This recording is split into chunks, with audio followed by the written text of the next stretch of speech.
सो हमने 14 तक कंप्लीट कर लिया, ठीक है। वी वर डूइंग सेक्शन 10 की एक्सेप्शंस, ठीक है। सेक्शन 10 किस चीज़ की बात करता है कि स्पेसिफिक परफॉर्मेंस मैंडेटरी हो चुकी है in most of the cases, ठीक है। फिर हमने उसकी क्या स्टार्ट की थी, एक्सेप्शंस, कि अगर ट्रस्टी ने इन एक्सेस ऑफ पावर्स कुछ कर दिया उस केस में नहीं हो सकता, ठीक है। देन 14 में हमने पर्सनल रिलीफ, जैसे पर्सनल क्वालिफिकेशन पे बेस्ड है, डिटर्मिनेबल है, ये सारा कंप्लीट कर लिया है, ठीक है। Now first today we are going to start with 12 and then we come to 16, right. 3 exceptions थी ना 10 की, एक थी हमारे पास 11 का 2, then was 14, then was 16 and 17 also is there which will deal plus section 20। आज सबसे पहले जो हमारा कंट्रोवर्शियल सेक्शन है पूरे एसआरए का, दैट इज सेक्शन 12, जिसमें से सबसे ज्यादा क्वेश्चंस आएंगे, सबसे ज्यादा डाउट्स आते हैं एंड सबसे ज्यादा औखा सेक्शन, कहने में औखा। It's very very easy. So today we learn the bare act language of section 12 and the cases. ठीक है? So 12 start करते हैं. First whosoever is having the bare act will read. हाँ जी. करो read. Section 12 specific performance of part of contract. Subsection 1 except as otherwise hereinafter provided in this section, the court shall not direct the specific performance of a part of contract. यहाँ तक पढ़ते हैं पहले, ठीक है। So today we are starting the most important section of SR. अगर मैं mains की बात करूँ तो beat Punjab, beat Haryana, beat Delhi, अगर आप ये तीनों स्टेट स्पेसिफिकली टारगेट कर रहे हो तो section 12 is the most important section, ठीक है। क्यों? दो चीज़ों से इम्पॉर्टेंट है। पहली बात तो क्योंकि ये पार्ट परफॉर्मेंस की बात कर रहा है, ठीक है, that is why it is important. दूसरा, अगर आप यहाँ से सिलेक्ट होके जाते हो, क्या बन रहे हो, जज, राइट। आपने क्या प्रोवाइड करनी है, रेमेडी, राइट। अगर आपके जो मेजर लॉज होते हैं उसमें तो आपको मेन इन्वेस्टिगेशन पुलिस ने कर दी, आधी चीजें उधर से होके आ गई। This is the minor laws जिसमें आपका दिमाग ज्यादा यूज होता है, right. If a case comes to you for specific performance of a contract, ठीक है, लेट्स से स्पेसिफिक परफॉर्मेंस का आप जज हो, आपके पास केस आता है, उसमें हम क्या मांग रहे हैं, specific performance of part of contract, right. अगले बंदे ने कह दिया कि यहाँ पे हम सेक्शन 12 लगा रहे हैं। अब सेक्शन 12 में भी दो चीजें हैं, एक तो है जनरल रूल, एक है एक्सेप्शंस। अगर आपको एज अ जज यही नहीं पता कि किस केस में मिल सकती है, किस केस में नहीं मिल सकती, then you can not give a remedy, right. So अगर हम सेक्शन 12 के थंब रूल की बात करें, that means the general rule, right. So general rule कहाँ दिया हुआ है, that is in 12 sub clause 12 sub clause 1 कहता है कि specific performance of part of contract, ठीक है, specific performance of part of contract can not be done, ठीक है। General rule, if I read the bare act language again, क्या कहती है bare act language, except as otherwise hereinafter provided. Hereinafter provided means इसी section में provide किया गया, ठीक है। It says the court shall not direct the specific performance of a part of the contract. General thumb rule ये है कि court के पास स्पेसिफिक परफॉर्मेंस का आया केस तो हर केस में अलाउ नहीं कर देगी, ठीक है। वो तब अलाउ करेगी अगर 12(2) से लेके 12(4) में वो केस आ रहा, राइट। अब केसेस की ये ज़रूरत क्यों पड़ी बेसिकली हमें, now I will come to the 1877 के लॉ की सारी इलस्ट्रेशंस, ठीक है। सबसे पहले लेट्स से ए और बी, ये सारा हम एग्जांपल्स और इलस्ट्रेशन से समझेंगे 16 एंड 12, सो दैट आपको समझ आ जाए, राइट। ए और बी ने कॉन्ट्रैक्ट किया, किस चीज़ का कॉन्ट्रैक्ट किया, बी के हाउस का, ठीक है। ए और बी में कॉन्ट्रैक्ट हुआ, सेल कॉन्ट्रैक्ट, बी के घर का कॉन्ट्रैक्ट हुआ, राइट। अब ए ने पैसा भी दे दिया घर के लिए, ए खरीद रहा है, ठीक है। So A has given the money for the house. अब ऐसे केसेस आते हैं ना कि B is not delivering the house, ठीक है, बी उसकी डिलीवरी नहीं दे रहा। अब इस घर में सपोज करो 1 2 3 फ्लोर्स है, राइट। अब जब बी डिलीवरी नहीं दे रहा तो ए के पास क्या ऑप्शन है, A can sue for specific performance, right. A यही कहेगा ना भाई मैंने पैसे दे दिए, अब तू स्पेसिफिक परफॉर्मेंस कर, तू घर की चाबी दे, घर दे मुझे, ठीक है। This is what A will expect out of B. But जब वो स्पेसिफिक परफॉर्मेंस मांगेगा अपनी प्रेयर में, अपनी रिलीफ में, तो वो स्पेसिफिक परफॉर्मेंस किसकी मांगेगा? होल कॉन्ट्रैक्ट, ठीक है। जब वो स्पेसिफिक परफॉर्मेंस डिमांड करेगा, वो specific performance of whole contract demand करेगा। वो ये नहीं कह सकता कि चल भाई अब ऐसा कर लेते हैं, specific performance of ground floor पहले इन्फोर्स करा लेते हैं। Can he do that? नहीं। अगर एक ही कॉन्ट्रैक्ट है, हम एक ही कॉन्ट्रैक्ट की बात कर रहे हैं, तो उस कॉन्ट्रैक्ट में आप उसके पीसेस नहीं कर सकते। पीसेस करके आप उसकी स्पेसिफिक परफॉर्मेंस नहीं कर सकते, ठीक है। सो इसकी एक डायग्राम बना लो, कॉन्ट्रैक्ट बनाओ, very easy way to learn, ठीक है। उसको हम शेडिंग कर दो, उसके हम बेसिकली पीसेस नहीं कर सकते। किसके लिए नहीं कर सकते? ब्रैकेट में लिखो फॉर स्पेसिफिक परफॉर्मेंस। ऐसे तो फिर लोग चट्टू हो जाएंगे। अब ये नहीं हो रहा, पहले ये करवा लेते हैं, फिर ये करवा लेते हैं, फिर ये करवा लेते हैं, रेमेडी लेने के लिए कोर्ट के पास पहुंचे ही रहेंगे, ठीक है। सो दैट मीन्स लॉ ने, आपके ब्रिटिशर्स ने जब ये सारी चीजें बनाई थी, इक्विटी कोर्ट्स ने, right, that time they had this in mind कि स्पेसिफिक परफॉर्मेंस जब हम अलाउ करेंगे, हम होल कॉन्ट्रैक्ट की ही अलाउ करेंगे, ठीक है। So this is what is written in 12 sub clause 1। साथ में 12 सब क्लॉज 1 के आगे हमने एक लाइन लिखी हुई है, except as here in otherwise provided. That means कहाँ दिया हुआ है? इन 12(2) to 12(4). अब इसको समझने के लिए सबसे पहले हम सबसे पहली इलस्ट्रेशन करते हैं, that is given in your 1877 का लॉ।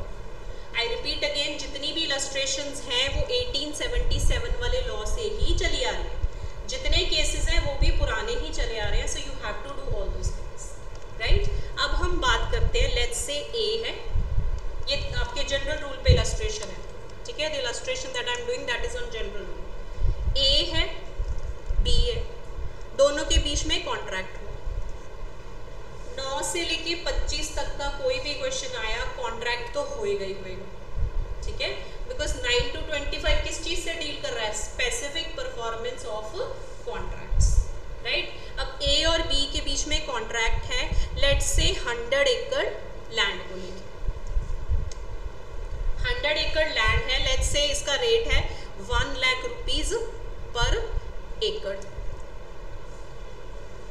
अब ऐसा भी सिनेरियो हो सकता है, इन्होंने ये एग्रीमेंट टू सेल कर लिया, इन्होंने ये कॉन्ट्रैक्ट कर लिया, but at the time of performance, ठीक है, at the time of performance A को पता चलता है, ए गेट्स टू नो कि वो कितने एकड़ का मालिक है, सिर्फ इसमें से 50 एकड़ का, बाकी की बापूजी ने किसी और भाई को दे रखी है, ठीक है। So A gets to know कि वो कितने चीज का मालिक है, ही इज जस्ट द मालिक ऑफ 50 एकड़ ऑफ लैंड। इस एग्जाम्पल को दिमाग में रख के हम सारे एक्सेप्शंस भी समझेंगे, राइट। अब ऐसा केस अगर आपके पास कोर्ट में आ जाता है, राइट, तो जनरल रूल के हिसाब से, दैट मीन्स 12(1) के हिसाब से, क्या आप specific performance of part allow करोगे? द आंसर इज, ठीक है। So specific performance of part, यहाँ पार्ट क्या हुआ? 50 एकड़, ठीक है। So specific performance of part can not be allowed. That means you can not say that 50 acres deal be done by A। आप A को फोर्स नहीं कर सकते कि स्पेसिफिक परफॉर्म कर 50 एकड़ के लिए, राइट, बिकॉज यहाँ पे आपका थंब रूल लगता है that specific performance of part of contract can not B. अब जितने भी आपके ऐसे कंट्रोवर्शियल सेक्शंस हैं उनसे, उनमें हमेशा 1-2 जजमेंट जरूर लिखनी है paper, right, and always prefer the judgement which is English courts judgement, because वो इक्विटी कोर्ट्स की जो बात की होती है उसमें कुछ ना कुछ प्रिंसिपल ले डाउन किया होता है, कुछ ना कुछ इंसाफ की बात की होती है, राइट। सो यहाँ पे जजमेंट लिखेंगे हम, the name of the case is merchants trading company, merchants trading company versus banner, BANNER, merchants trading company versus banner. यहाँ पे साथ में ईयर लिख लो, दिस इज 1871। ये इक्विटी कोर्ट्स की judgement. Will write down a line है that you will do in your paper also and I will underline the word. आपने भी वही वर्ड अंडरलाइन करना है। Right down the court cannot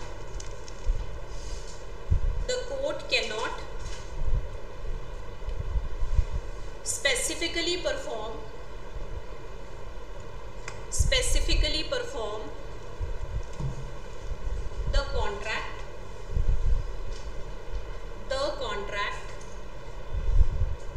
in piecemeal. Underline this. But it must be performed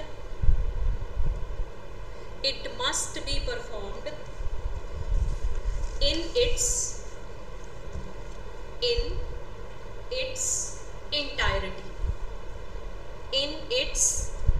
entirety. ये दोनों word underline करो, ठीक है। कोई भी क्वेश्चन सॉल्व करने के लिए आता है, एक्स्ट्रा मसाला ऐड करना जरूरी होता है पेपर में, सो this is the extra masala. Right, equity courts ने ही कहा था कि हम कभी भी उसको तोड़ेंगे नहीं, हम उसको सोलली परफॉर्म कराएंगे। Right, this was what was said by the equity courts. अब आते हैं इंपॉर्टेंट चीजें 12(2), 12(3) एंड 12(4). राइट, सबसे पहले 12(2) से स्टार्ट करते हैं। Now these are all the exceptions. पहले चार्ट बना लेते हैं। If we talk about the exceptions to part performance, so that is, write down exceptions, that is under 3 clauses, ठीक है।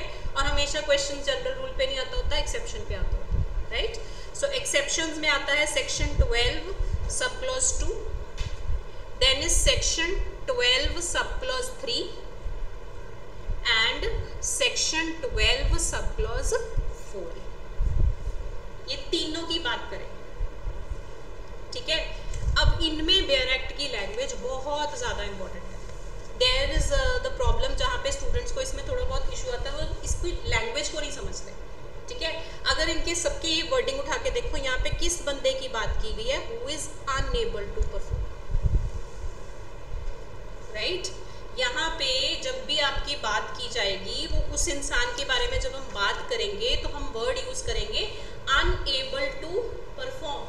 दैट मीन्स किसी मजबूरीवश वो परफॉर्म नहीं कर पा रहा, ठीक है। ऐसा नहीं कि वो जानबूझ के नहीं परफॉर्म कर रहा, राइट, तभी हम एक्सेप्शन में इंक्लूड करेंगे। सो यहाँ हम जिस भी बंदे की बात करेंगे, वो बंदा, that person is unable to perform. तो हेयर कम्स इक्विटी। अगर वो अनएबल टू परफॉर्म है कोई पार्ट, तो उस केस में इक्विटी फंक्शन में आती है, and then we are allowing the specific performance of the part of the contract, ठीक है। थंब रूल से नहीं कराना, बट अगर कोई ऐसा इंसान कोर्ट के पास आता है who is unable to perform some part of the contract due to ABC reason given in 3-4, ठीक है, तो ऐसे इंसान को हम अलाउ करेंगे स्पेसिफिक परफॉर्मेंस ऑफ पार्ट। कौन अलाउ करेगा? Court. Right, now let's start with the examples first. पहले मैं एग्जांपल पढ़ाऊंगी, फिर बेयर एक्ट की लैंग्वेज पढ़ाऊंगी। राइट, बिकॉज बेयर एक्ट की लैंग्वेज नहीं तो डिफिकल्ट लगेगी। अगर हम एग्जाम्पल लें 12 सब क्लॉज 2, ठीक है। अभी हमने 100 एकड़ जमीन की एग्जाम्पल ली है। Let's take the same example. Let's say हमारे पास 100 एकड़ जमीन है, राइट। इस 100 एकड़ जमीन का A और B में कॉन्ट्रैक्ट हुआ है, ठीक है। 100 एकर्स ऑफ लैंड है, उसमें A और B का क्या हो गया?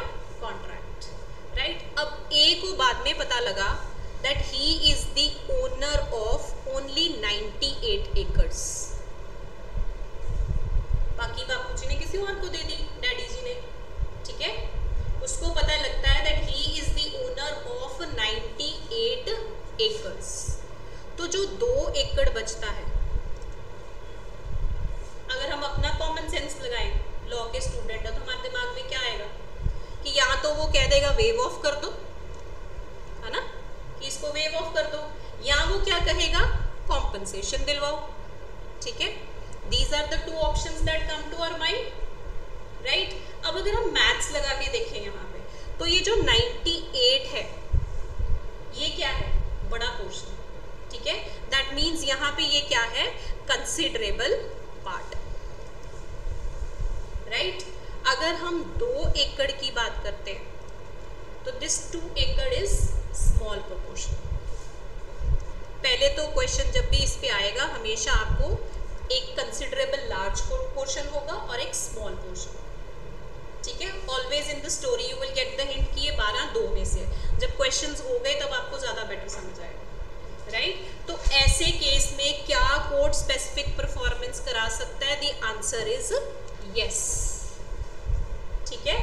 ऐसे केस में पार्ट परफॉर्मेंस करवाई जा सकती है। अब हम बेयर एक्ट पढ़ेंगे, फिर हम बेयर एक्ट की लैंग्वेज का एक फ्लो चार्ट बनाएंगे, because these sections should be here, completely here, because mains में क्वेश्चन सॉल्व करोगे तभी जज बनेंगे ना, right. And SRA is one technical subject जिसमें से थोड़े से टफ क्वेश्चंस आते हैं। I would not say very tough but little tough, right. So let's read the bare act language. हाँ जी, रीड करो।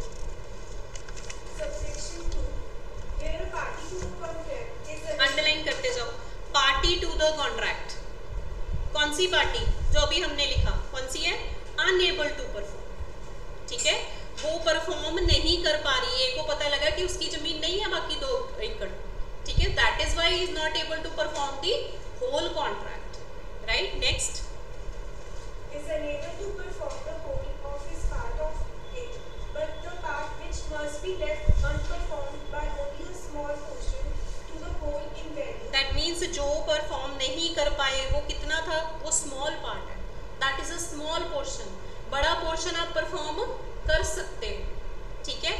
Next, and admits of compensation in money. ये बंदा तैयार है कि जो पार्ट में नहीं कर रहा उसके लिए मैं पैसे देने को तैयार, ठीक है। That person is admitting of compensation in money. तो ऐसे केस में कोर्ट क्या कर सकती है? Read. The court may, at the suit of either party, direct the specific performance of so much of the contract as can be performed and award compensation in money for the deficiency. ठीक है। अब second part के लिए हम flow chart बनाते हैं ताकि आपको अच्छे से समझ आ जाए। सो अगर हम बात कर रहे हैं इस बेयर एक्ट की लैंग्वेज के, बिकॉज बेयर एक्ट की लैंग्वेज पे ही क्वेश्चंस आएंगे, तो पहली बात तो ये रही हमारी पार्टी, कौन सी पार्टी? ए, ठीक है। Illustration plus bare act language. ऐसी पार्टी की बात हो रही है who is unable to perform. ऐसा नहीं कि वो पूरा नहीं परफॉर्म कर रहा है। अनएबल टू परफॉर्म क्या? Whole of the contract.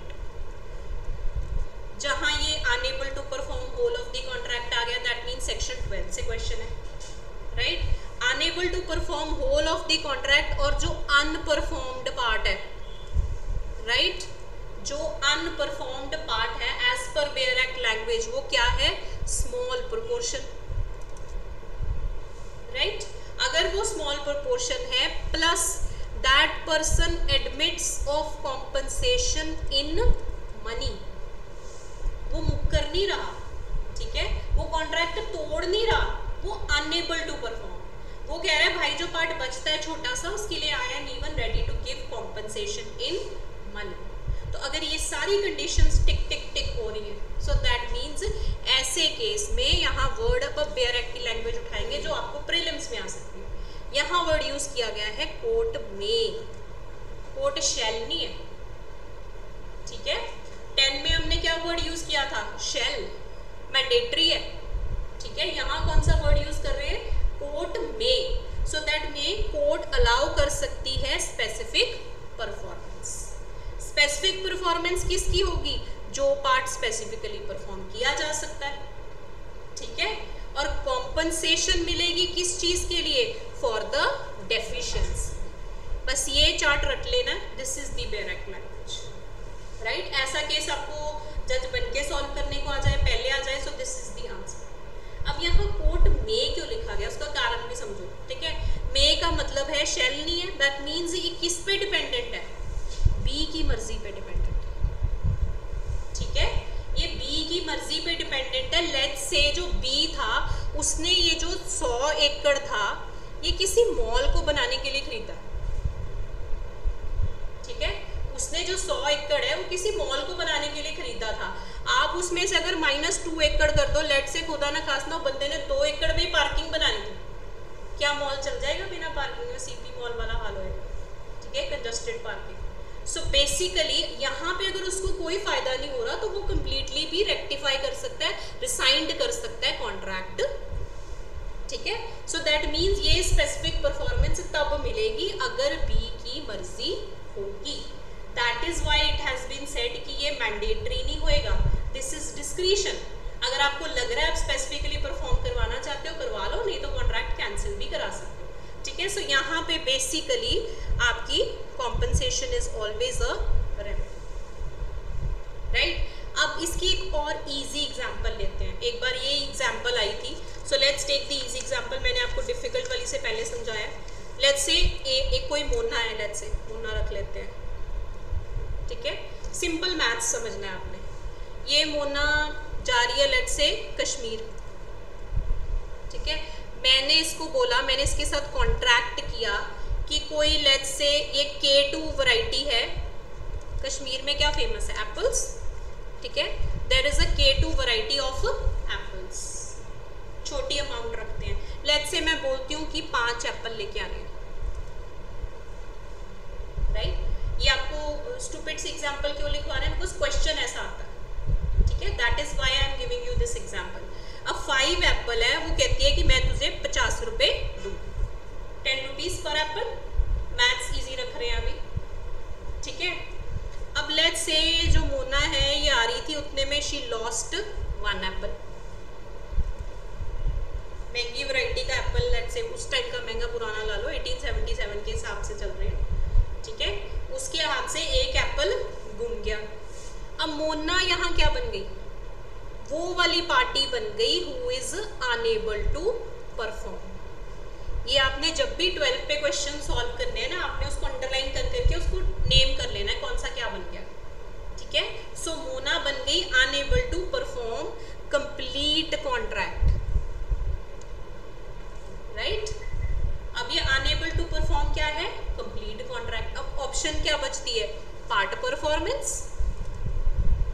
Part performance किस में आया? सेक्शन 12 में, ठीक है। अब यहाँ पे लेट्स से हम 4 एप्पल के लिए स्पेसिफिक परफॉर्मेंस कराना चाहते हैं from Mona. Can we do it? The answer is yes, ठीक है। बिकॉज ये क्या है? एक कंसिडरेबल पार्ट। एक ही गुमा है ना, 4 तो हैं, so this is a considerable part. अब आपने पेपर में सिंपल मैथ्स लगाना है, कंसिडरेबल पार्ट है तो सीधा 12(2) लगेगा वेरी क्लियरली। अब यहाँ पे जो वकीलों वाला पॉइंट है, मेन पॉइंट जहाँ पे सारे बाद में फंसते हैं, वो अगर आप इसकी डायरेक्ट लैंग्वेज उठाओ तो यहाँ पे लिखा गया है, आई रीड इट अगेन। जब हम सूट की बात करते हैं कि केस कौन करेगा, ठीक है, सो यहाँ पे लिखा गया है कोर्ट में at the suit of either party, ठीक है। दोनों पार्टीज में से आइदर पार्टी केस कर सकती है। दैट मीन्स इस केस में मोना भी कर सकती है, इस केस में हरमन भी कर सकती है, ऊपर वाले केस में ए बी और बी। अब ये सिचुएशन 12(3) में डिफरेंट हो जाएगी। That is why I am stressing on this point, ठीक है। This is a point which most of the people miss, but ये डायरेक्ट लैंग्वेज छोड़नी नहीं है हमें 12 में, ठीक है। So this is about your 12(2). अब आते हैं हम 12(3) पे। ये औखा है और जब भी क्वेश्चन आया है एज पर माय एक्सपीरियंस 12(3) पे आया, ठीक है। सो 12(3) को हम समझेंगे। Let's first read the bare act. हाँ जी, रीड करो। Subsection 3, where a party to a contract is unable to perform the whole of his part of it, and the part which must be left unperformed, either subclause A forms a considerable part of the whole, though admitting of compensation in money, or subclause D does not admit of compensation in money. He is not entitled to obtain a decree for specific performance, but the court may, at the suit of other party, direct the party in default to perform specifically so much of his part of the contract as he can perform, if the other party. यहाँ तक कुछ समझ आया? I am sure नहीं आया, ठीक है। थोड़ी सी टेढ़ी लैंग्वेज है। अब इसको समझने के लिए पहले इलस्ट्रेशन करते हैं, फिर चार्ट बनाते हैं, फिर दोबारा बेयर एक्ट पढ़ेंगे, ठीक है। So let's start with 12.3। सोचो कुछ नहीं पढ़ा अभी बेयर एक्ट में। अगर हम 12.3 की बात करें, अब सिचुएशन यहाँ उल्टी हो जाएगी, ठीक है। पहले तो याद रखना 12.2 का उल्टा इज 12.3, ठीक है। उल्टी कैसे हो गई, सेम 100 एकड़ लेते हैं, that is why I am keeping the illustration same, ठीक है। सेम 100 एकड़ की बात करते हैं, सेम बंदे रखते हैं, ए और बी के बीच में कॉन्ट्रैक्ट। अब यहाँ लेट्स से ए को बाद में पता लगा कि he is the owner of only 2 एकड़्स, उल्टी होगी सिचुएशन, ठीक है। If he is the owner of only 2 एकड़्स और वो 98 एकड़्स की स्पेसिफिक परफॉर्मेंस नहीं कर सकता, तो क्या ऐसे केसेस में भी कोई ऑप्शन है? द आंसर इज यस, ठीक है। अब यहां सबसे पहले हम देखेंगे कि ऑप्शन किसके पास है, किसके पास ऑप्शन होएगी अगर हम इक्विटी का प्रिंसिपल लगाएं, नॉन डिफॉल्टिंग पार्टी, ठीक है। डिफॉल्टिंग पार्टी तो कभी स्पेसिफिक रिलीफ मांग ही नहीं सकती, जिसने खुद गलती कर दी वो एसआरए से आउट, ठीक है। अगर हम इक्विटी प्रिंसिपल्स लगाएं तो यहाँ किसके पास रिलीफ की ऑप्शन है, द नॉन डिफॉल्टिंग पार्टी। अगर 12.3 पे क्वेश्चन आया, सबसे पहले तो ढूंढ लेना नॉन डिफॉल्टिंग पार्टी कौन सी, राइट। इस केस में कौन सी है, बी, ठीक है। अगर बी भाई साहब एक्सेप्ट करते हैं फॉर 2 एकड़्स पार्ट परफॉर्मेंस, तो क्या हो सकती है, द आंसर इज यस, ठीक है। अब ये किस पे डिपेंडेंट है, this is dependent upon the non defaulting party, right. अब सपोज यहाँ पे फिर पैसे का हिसाब आएगा, पहले तो आया कि कौन करा सकता है, ठीक है, the non defaulting party, right. अगर मुझे लगता है कि भाई 2 एकड़ दे दे, बाकी का कोई बात नहीं, 2 एकड़ की मुझे स्पेसिफिक परफॉर्मेंस चाहिए, can it be done, the answer is yes, ठीक है। अब आते हैं पैसे पे, सपोज बी हैड पेड, ठीक है, B had already paid for 80 acres, ठीक है। सपोज B ने 80 एकड़ के लिए पैसे दे दिए थे, उसको मिल कितने रहे हैं, 2 एकड़, ठीक है। तो क्या उसका पैसा डूब गया, लॉजिकली भी नहीं डूबा और सेक्शन 12 के हिसाब से भी नहीं डूबा, ठीक है। सो यहाँ उसको मनी क्या कर दिया जाता है, रिटर्न, राइट। मैथ्स लगाओ सिंपल, इक्विटी के हिसाब से आपको रिटर्न हो रहा है, that means 80 minus 2 that is equal to 78 acres का पैसा वापस हो जाएगा। 2 एकड़ का पैसा तो वो रखेंगे ना, राइट। आपने 80 एकड़ की पेमेंट की हुई थी, यहाँ पे किस चीज के लिए अलाउ हुआ है, 2 एकड़, सो दैट मींस आप वो 2 एकड़ का पैसा रख लोगे एंड 80 एकड़ का माइनस कर दोगे। ज्यादा मैथ्स तो नहीं है ना। That is why I don't take big examples शुरू में, क्योंकि शुरू में कई बार 1-2 बार मैंने पढ़ाया ना, मैंने बिग वाली एग्जाम्पल जिसमें करोड़ों में और लाखों में बात हो रही थी, आते बेचारे मैथ्स सुन के कांपना शुरू हो गए, जबकि ये लॉजिक है, दिस इज नथिंग। आपने वहाँ पे एक्चुअली में कैलकुलेट भी नहीं करना होता, आपने सिर्फ सेक्शन अप्लाई करना होता, ठीक है। Even when you are a जज यू डोंट कैलकुलेट, राइट, ये काम आप नहीं कर रहे, सो डोंट बी स्कैर्ड, जब इसकी फिगर्स आएंगी दिस विल बी बिग। और अभी हम 1-5 से 2 चीज़ें ऐसी करके करते हैं, राइट। सो बेसिकली इसमें ये जो पैसा है ये वापस हो जाए। अब बेयर एक्ट में दोबारा मैं आती हूँ, वही वर्ड यूज किया गया है, मे, ठीक है। जब हम बेयर एक्ट की लैंग्वेज दोबारा पढ़ेंगे, इसमें भी वर्ड यूज किया गया है मे। मे का मतलब ये है कि ये मैंडेटरी नहीं है, दिस इज डिस्क्रिशनरी।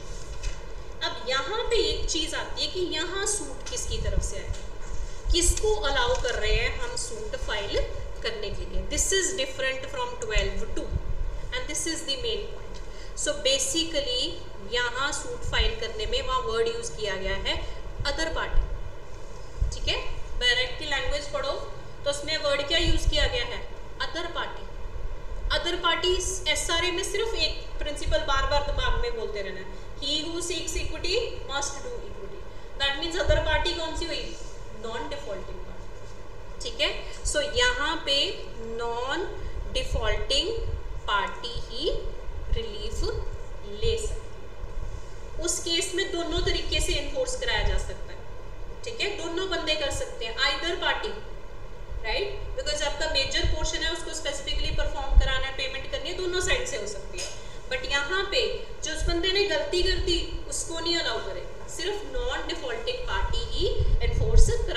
सेम वो एप्पल वाली एग्जांपल के बेसिस पे करते हैं। अगर लेट्स से मोना यहाँ पे एप्पल, ठीक है, उसने ₹50 दे दिए हरमन ने, लेट्स से सेम पुरानी एग्जांपल कर लो, ठीक है। इसमें से पहले कितना सेब घूमे थे? 1, अब कितने घूम गए? लेट्स से 4, ठीक है। 4 एप्पल हैव बीन लॉस्ट। अब क्या ये स्मॉल पोर्शन है? नहीं, ये तो बड़ा पोर्शन हो गया, ठीक है। अब लेट्स से बचा 1 एप्पल,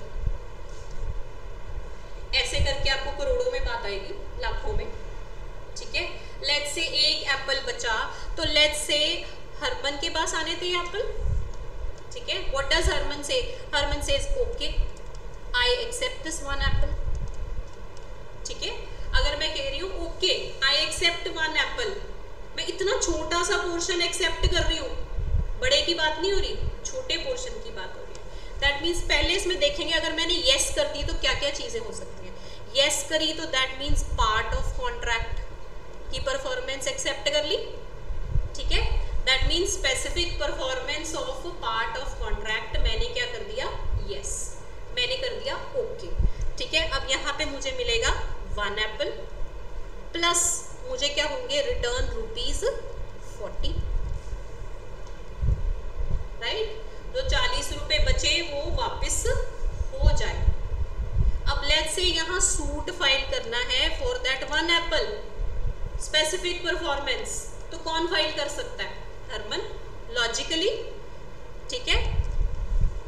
पर 12(3) के हिसाब से एक इंपॉर्टेंट कंडीशन, अगर मैं इतना छोटे से पार्ट को एक्सेप्ट कर रही हूं तो लेटर ऑन, ठीक है, लेटर ऑन मैं अदर रिलीफ नहीं मांग सकती,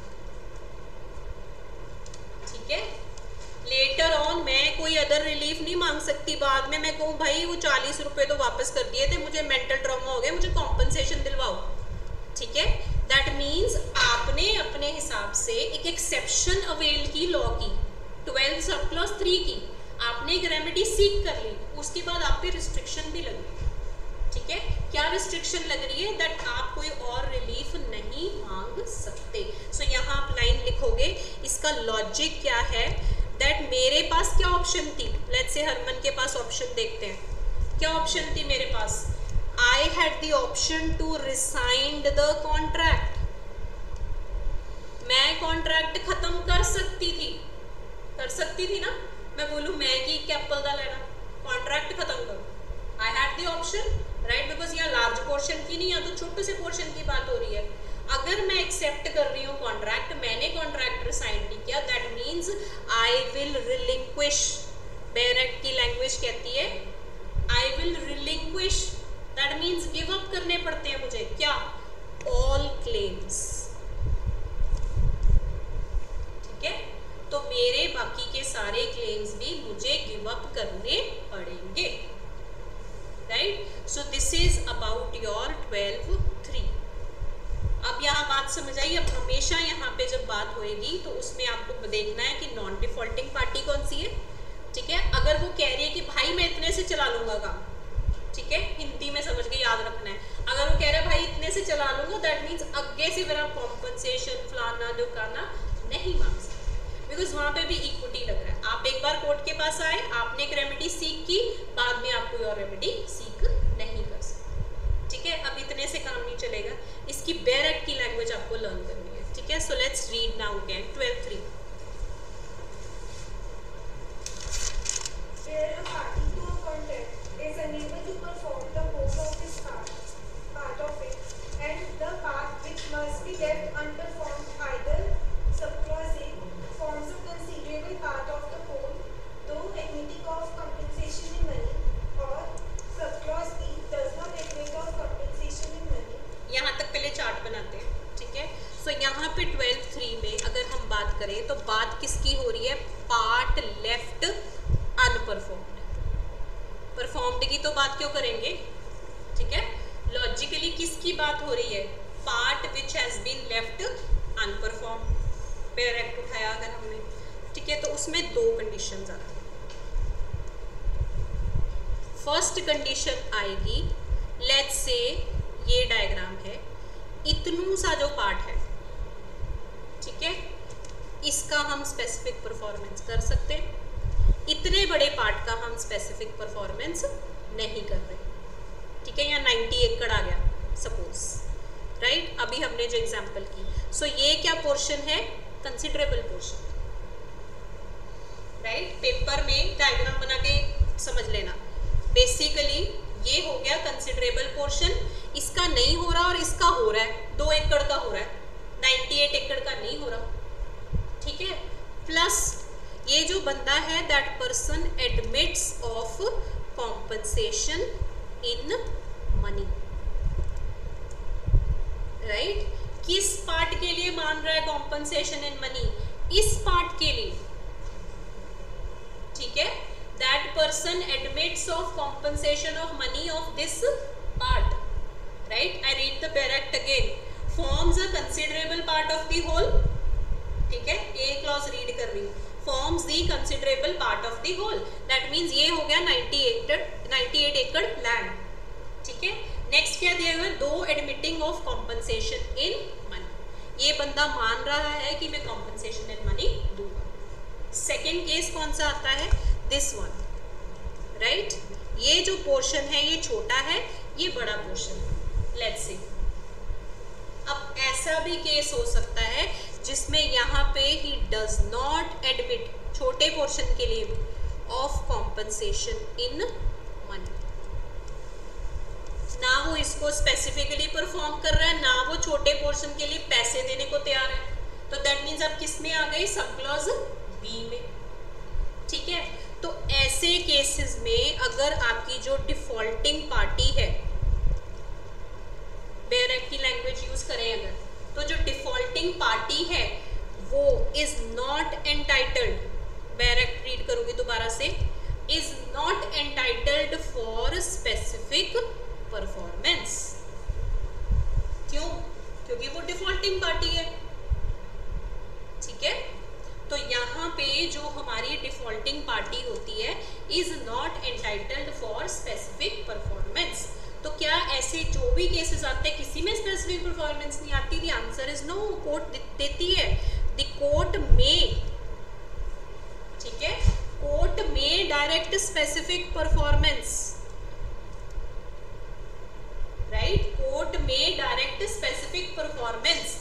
अगर आपको ये यहाँ से थोड़ा डिफिकल्ट लग रहा है तो इसको बैरेक्ट की लैंग्वेज में लिख लेते हैं, एक और चार्ट बनवा देती हूँ मैं, because this is little difficult when you solve the questions. लिख लिया आपने यहाँ तक? Done.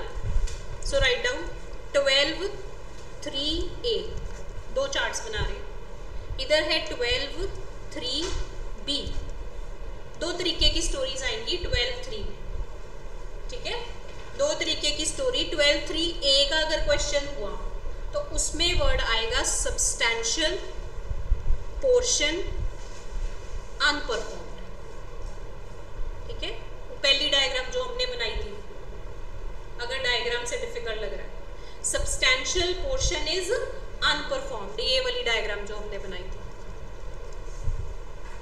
Right. Second, admits of compensation for unperformed part, छोटे वाले पार्ट के लिए वो कॉम्पनसेशन देने को तैयार हैं, ठीक है। So this is the diagram we made, ये कंसिडरेबल पोर्शन है, ये छोटा पोर्शन है, राइट। ये जो नहीं कर पा रहा, डायग्राम गलत बन गई, ये देखो, ठीक है, इसमें छोटा कहाँ था, वो दूसरे वाले में छोटा, ऑपोजिट, ठीक है। पहले वाले में तो considerable portion is not performed, ठीक है, सेकंड वाले में आया था ये, दिस इज द डायग्राम, ये, राइट। तभी मैंने कहा लिख भी लो, कई बार कंफ्यूजन हो जाता है पेपर में कि ए है या बी है, ठीक है। जब हम बी की बात करेंगे तो यहाँ पे सब्सटैंशियल पोर्शन परफॉर्म हो रहा है, ठीक है, सब्सटैंशियल पोर्शन परफॉर्म हो सकता है, right, and small portion is unable to perform. अब यहाँ पूछोगे कि फिर लॉजिकली जरूरत ही क्या है? जरूरत तो है ना, अनेबल टू परफॉर्म तो है, अब वो पार्किंग वाली एग्जांपल जैसे ले ले, हो सकता है अगला बंदा पूरे कॉन्ट्रैक्ट की परफॉर्मेंस चाहता हो, ठीक है। सो यहाँ पे आता है small portion unable to perform. एक कंडीशन साथ में और आ जाती है दैट पर्सन डिनाइज कॉम्पनसेशन, वो पैसे के लिए हाथ भी नहीं पकड़ा रहा, ठीक है।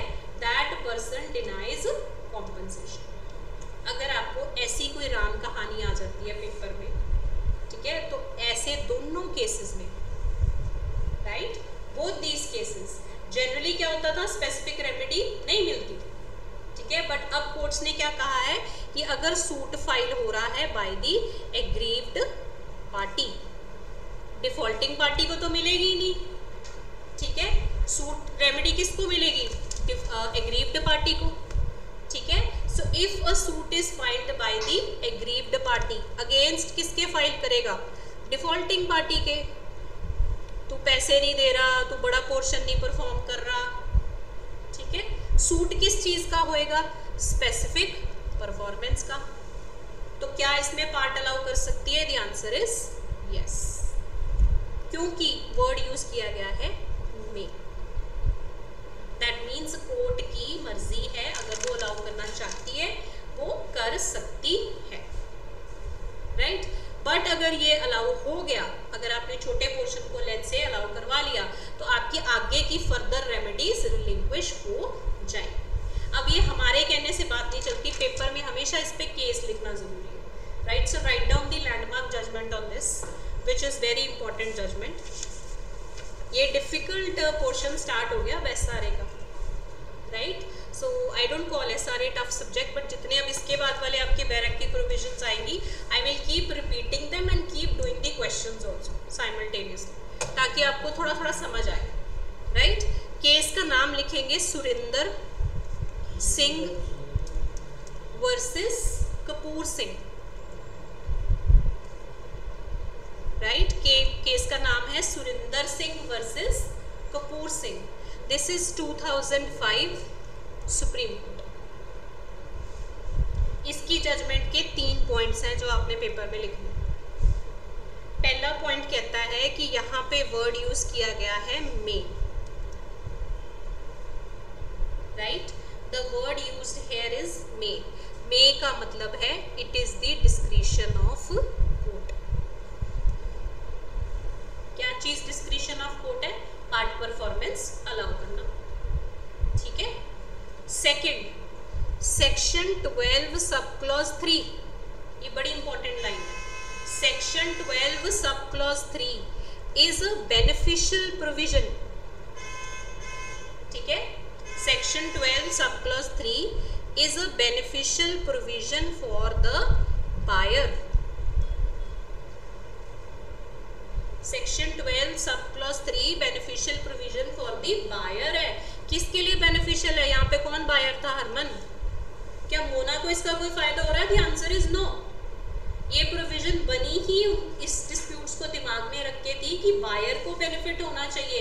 अगर वो कहते हैं एक सेब से काम चला लूंगा तो भाई चला ले, ठीक है। So it should be beneficial for the buyer.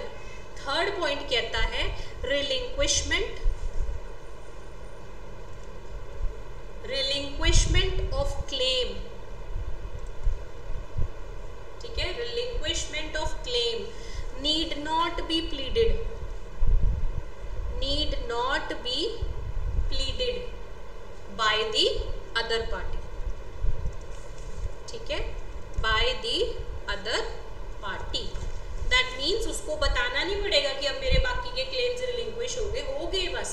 जब आपने रेमेडी ले ली हो गए, आपको प्लेट में अलग से प्रेयर्स और ये सारा कुछ अपॉइंटमेंट्स में नहीं डालना पड़ेगा, ठीक है। So this is what is meant by 12 sub clause 3।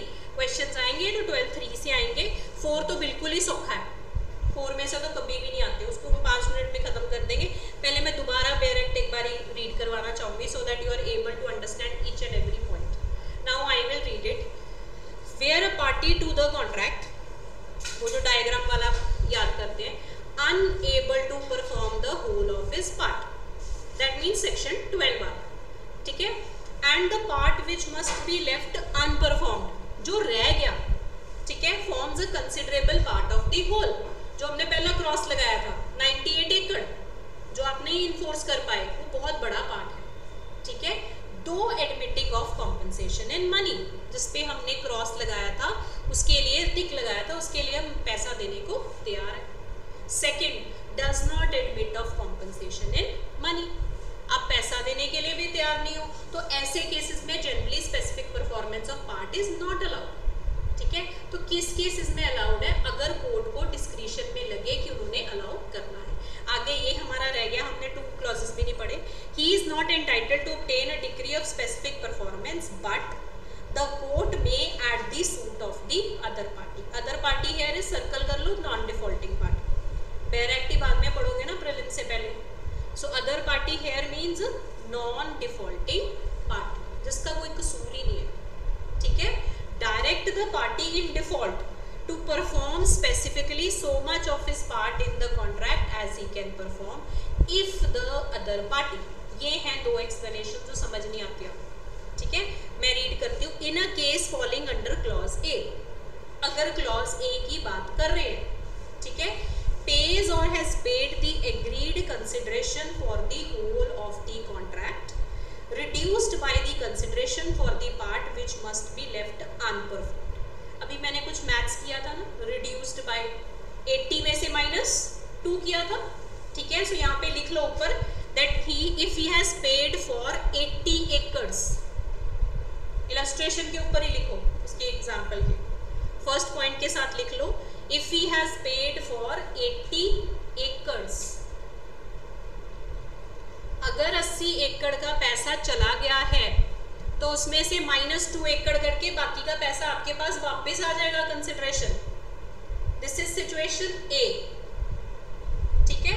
Second, pays और had paid the consideration for the whole of the contract without any abatement. यहां लिखो ब्रैकेट में बी विल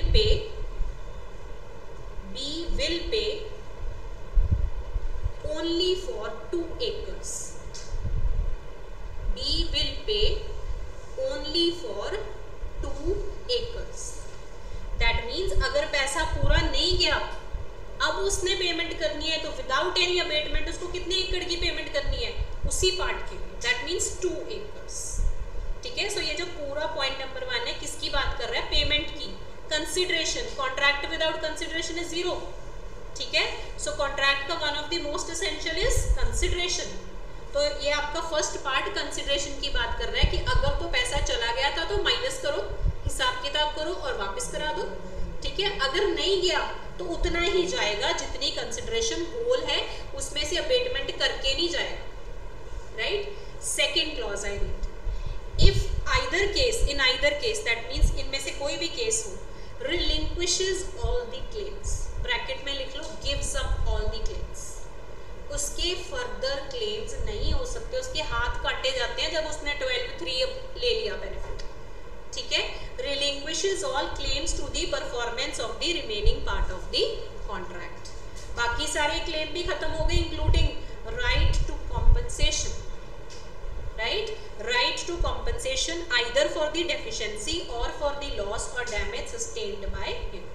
मुझे कोई घाटा हो गया, इस वजह से हो गया, ये डेफिशिएंसी रह गई, बाद में आप कोई भी चीज़ क्लेम नहीं कर सकते अगर आपने एक बारी 12(3) का बेनिफिट लेके कोई छोटा पोर्शन अगर करवा लिया, ठीक है। सो दिस इज एक बार भी लगा दी, यस बिकॉज ये एक्सेप्शंस है ना, तो एक्सेप्शंस में भी फिर लोग कमले हो जाते हैं, एक्सेप्शंस का भी ओवर बेनिफिट लेने लग जाते हैं। तो सबसे पहले तो हमने नॉन डिफॉल्टिंग पार्टी वाला लगा दिया, पहले में तो हमने दोनों को अलाउ कर दिया, ठीक है। इसमें अगर आप छोटा पोर्शन ले रहे हो, स्पेसिफिकली परफॉर्म कर रहे हो, बाद में आप बंदे के पास आ जाओ 90 एकड़ कितने गया, हिसाब दे मुझे, कॉम्पनसेशन दे मुझे, मेंटल ट्रॉमा हो गया, मेरी बेइज्जती होगी, इसके पैसे दिलवा उसके, तो यहाँ पे आपके हाथ काट दिए, ठीक है। सो अगर ट्रू टर्म्स में देखें तो this is an equitable law, right. फिर आते हैं 12(4), सबसे ईजीएस्ट, राइट। लीस्ट क्वेश्चंस आते हैं 12(4) पे, बट एग्जामिनर को हम कह नहीं सकते कि मत पूछो, सो आ सकता है question.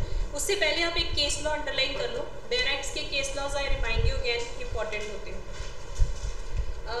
4th point next page पे, केस का नाम है कलेकर lime works versus state of Bihar. This is a very important case, अगर नोटबुक में नहीं लिखना तो बेयर एक्ट में मार्क कर लेते हैं। Kalyankar lime works versus state of Bihar मिल गया सबको, ठीक है।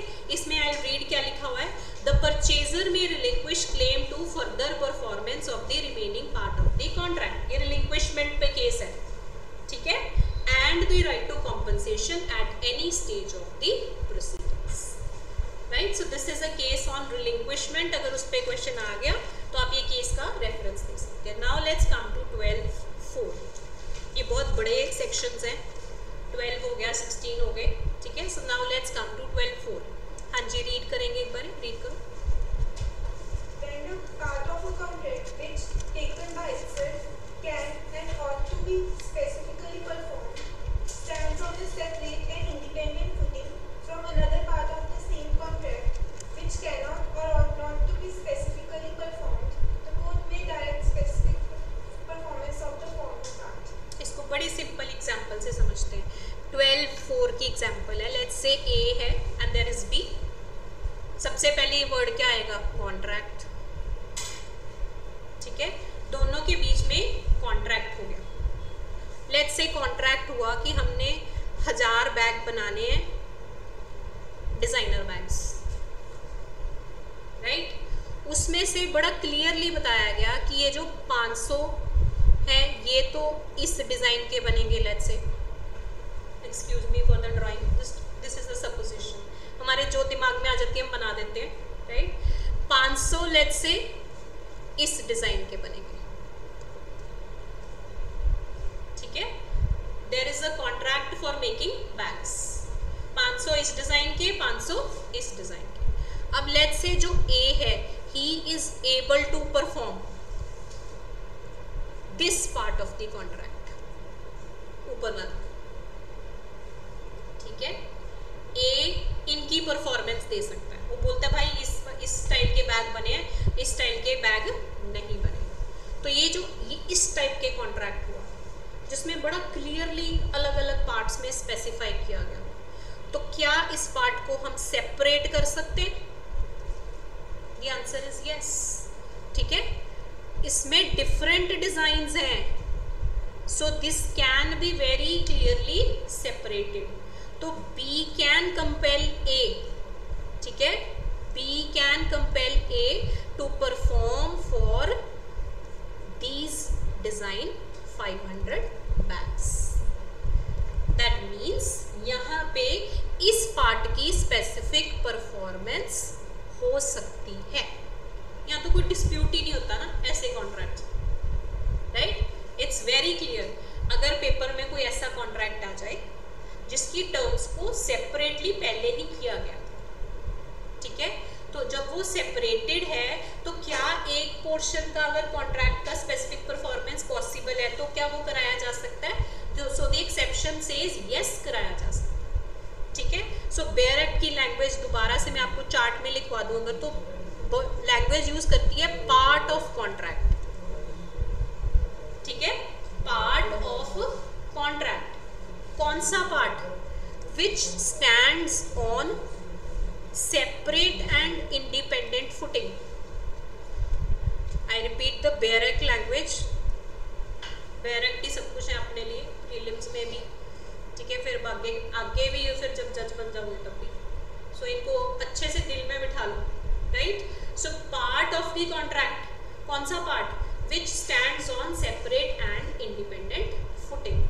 तो ऐसे केस में लेट्स से ये पार्ट है तो कोर्ट में, यहाँ पे भी वर्ड में ही यूज किया गया, पूरे 12 में कहीं भी वर्ड शैल नहीं है, ठीक है। कोर्ट में direct specific performance. Now I read the bare act language, समझ आ जाने चाहिए सारे।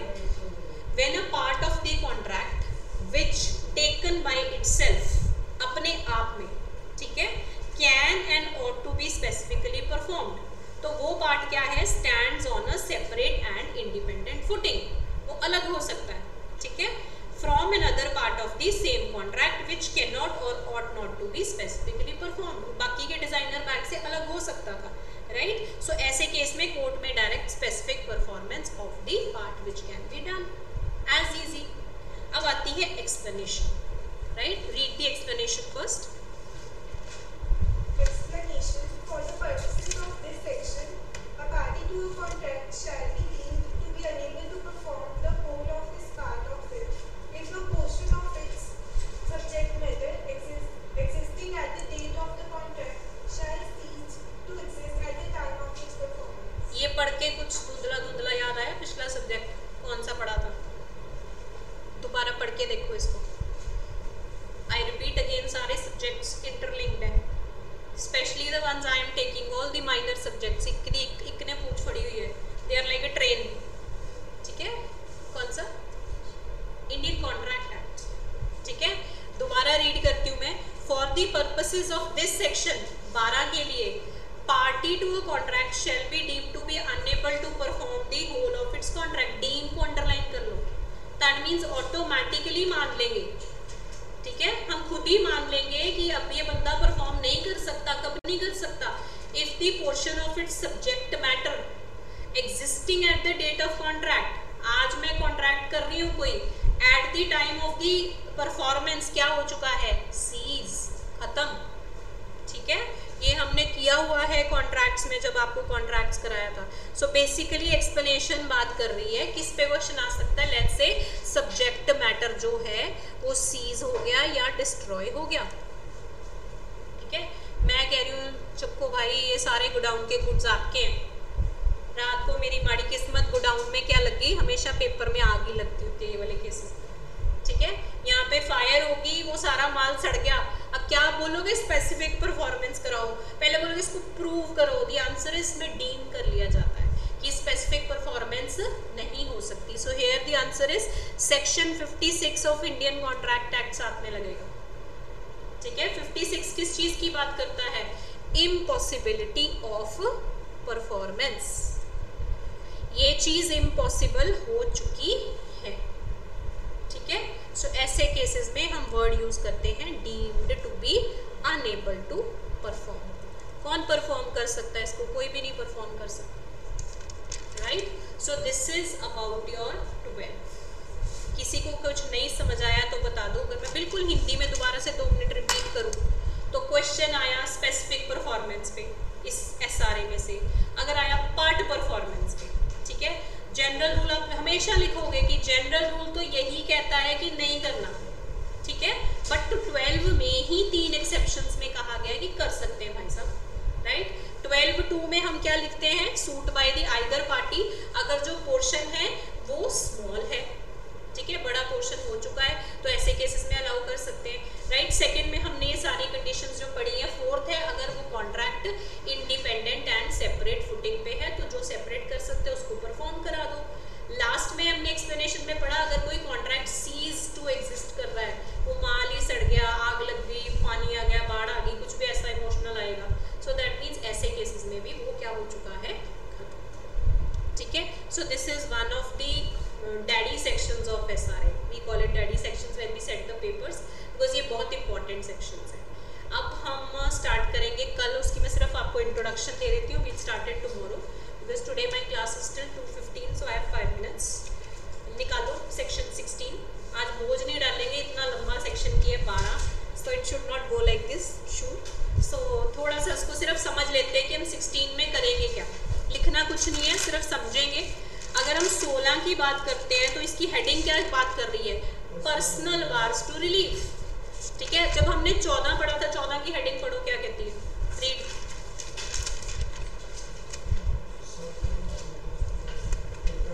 जोर से बोलो. Contracts not specifically enforceable. वो किसकी बात करती है? कॉन्ट्रैक्ट की. 16 किसकी बात करता है? बंदों की, कि ये बंदे हैं जो बाहर हो जाएंगे. ठीक है, 14 में सबसे पहला पॉइंट कौन सा किया था? जिसने सब्स्टिट्यूटेड परफॉर्मेंस करवा ली. ठीक है, तो ऐसा कॉन्ट्रैक्ट भी बार हो गया, जिसने करवा ली वो बंदा भी बार हो गया. लॉजिकली लर्न करो अगर 16 को. ठीक है, फिर 16 का 2 क्या कहता है? Who has become incapable of performing. Incapable कौन होएगा? लेट्स से मैं अनसाउंड माइंड होगी. ठीक है, इनसॉल्वेंट होगी. ऐसे केसेस में क्या स्पेसिफिक परफॉर्मेंस कराई जा सकती है? The answer is no. ठीक है, पर यहाँ बात किसकी हो रही है? प्लेंटिफ की. 16 के ऊपर लिख लो. 16 में जिस बंदे की हम बात करेंगे वो बंदा वो है जो प्लेंटिफ है, जो स्पेसिफिक परफॉर्मेंस मांग रहा है कोर्ट से. ठीक ठीक है। सो 16 it talks about the plaintiff. Next कहता है violets any essential terms of the contract.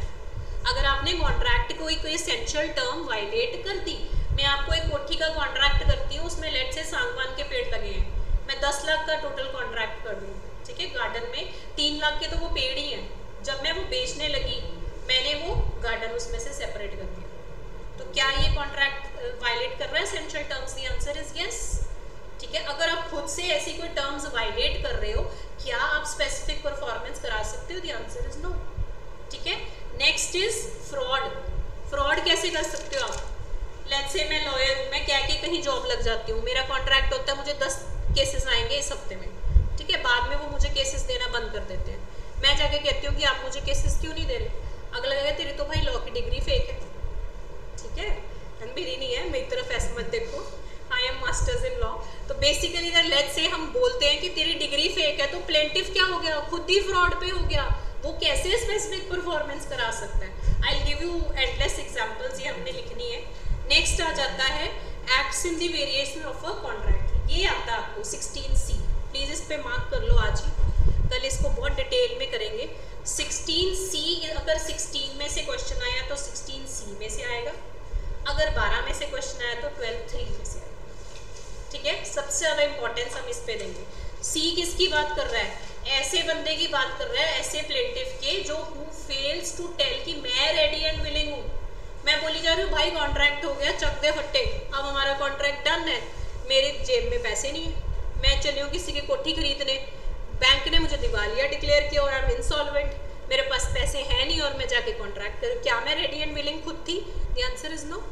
आप सामने वाले बंदे को कैसे कह सकते हो कोठी बेच, जब आप ही रेडी एंड विलिंग नहीं हो financially and mentally? How can you ask for specific performance? So this is very easy, अपने आप को एग्जाम्पल रख के इसको हम कल समझेंगे, ठीक है। So will finish it tomorrow.